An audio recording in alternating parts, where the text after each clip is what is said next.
През 1932 година е открит първият фонтан в градската градина на Русе.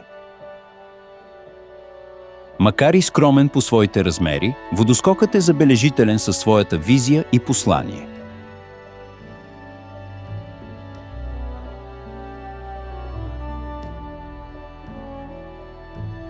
Фигурата от композицията е дело на скулптора Владимир Владимиров, автор на емблематични паметници от русенската градска среда в годините между двете световни войни.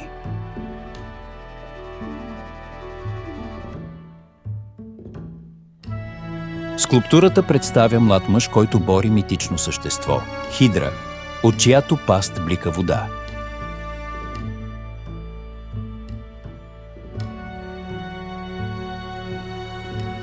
Основното послание на композицията е вечната борба между добро и зло.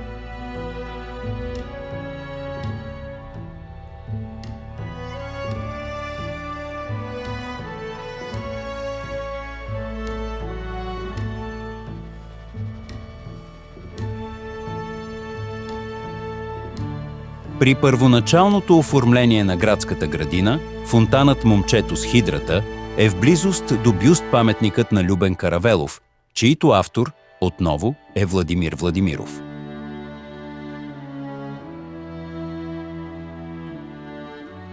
Заедно с паметникът на свободата, скулптурните елементи разказват за неравните битки, през които преминават дейците на освободителното движение през Възраждането.